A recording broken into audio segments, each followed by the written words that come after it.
Fala, meus queridos. Hoje vamos falar de um assunto que já falaram me perguntaram algumas vezes em live. Se não me engano, chegaram a comentar também em vídeos perguntando isso.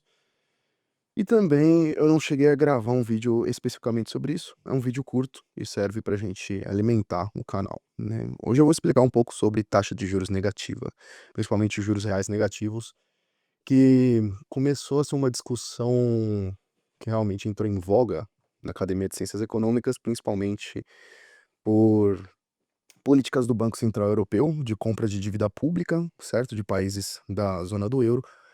E por outro lado, a gente tem a Argentina, que antes do Milei entrar também estava enfrentando juros reais negativos. E o que raios são juros reais negativos? E isso coloca em xeque, por exemplo, a teoria de juros da preferência temporal.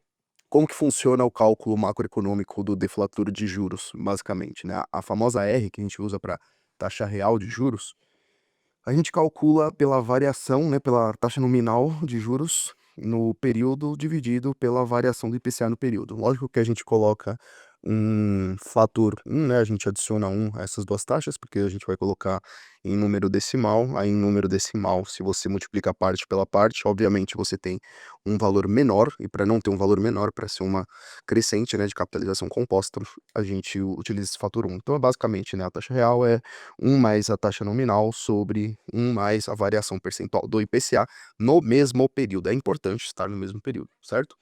Se nós tivermos, né, como a gente está falando de denominador e numerador, né, se nós tivermos uma variação percentual no IPCA superior à da taxa nominal, nós vamos ter um número menor que 1 propriamente, porque o denominador é maior, certo?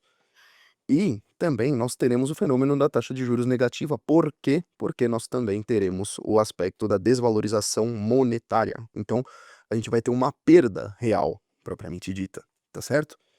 Sendo assim, então também, além de ser menor que 1, também vai ser menor que 0, certo? Por conta dessa perda real do poder de compra.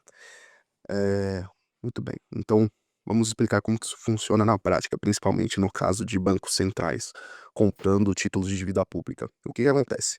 Se o investidor tem a perspectiva, tem a expectativa de que ele vai receber menos através da redução do poder de compra e tal, do que ele aportou inicialmente, né, um investidor racional e que tem o conhecimento de alternativas mais lucrativas, é claro que ele não vai comprar esse título. Se a melhor alternativa for entesourar, o que dificilmente é o caso, porque também dá para internacionalizar os investimentos, ele vai entesourar, certo? Ou comprar, consumir, que seja. Ao mesmo tempo que o que está acontecendo quando a gente tem uma taxa de juros negativa, tá certo? A gente tem uma preferência temporal alta, principalmente por conta dos gastos governamentais, quando a gente fala de títulos de dívida pública, que são os que geralmente têm esse tipo de rendimento nesses países. E por outro lado, a gente tem uma inflação, a gente tem essa inflação desmedida por conta do aumento da preferência temporal.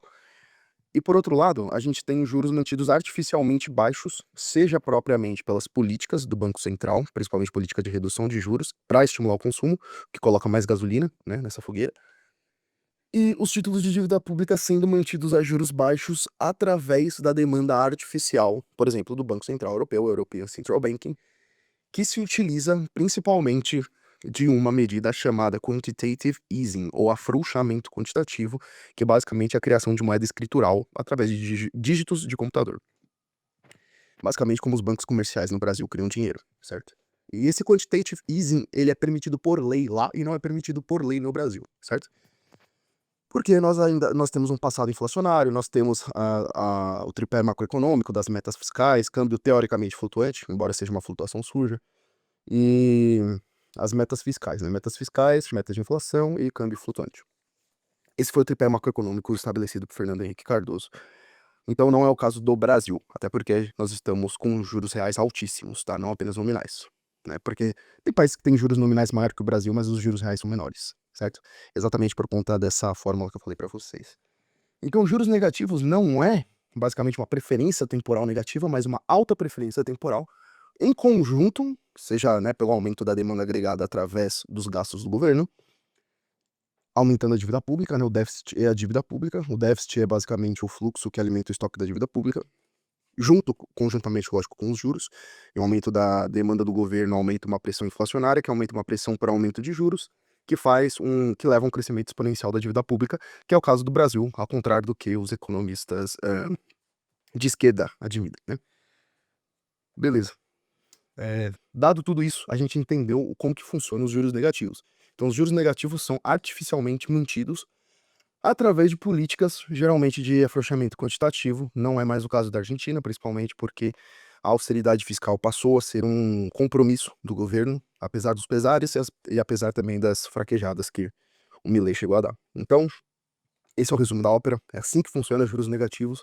É quando você tem uma desvalorização monetária seguida de juros mantidos artificialmente baixos, certo? Mas, via de regra, os juros reais, que são os juros da estrutura de capital, que são esses múltiplos custos de oportunidade entre processos de produção mais longos e processos de produção mais curtos, eles não estão refletidos na taxa de juros do mercado por conta dessas políticas. E lógico, quando a gente fala principalmente de títulos de dívida pública, porque o mercado precifica em mercados futuros, através do prêmio compensatório, esses juros principalmente mais longos, né? Então essa curva de juros, como a gente tem, por exemplo, nos Estados Unidos, né, a curva longa e a curva curta, ela acaba sendo um termômetro de uma reversão de um ciclo econômico, por exemplo, tá certo?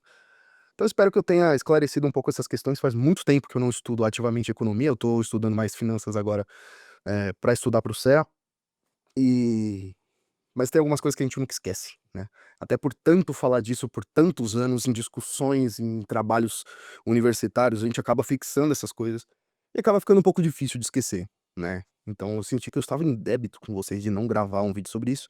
Então eis aqui um vídeo que era para ser curto, mas já tem 8 minutos.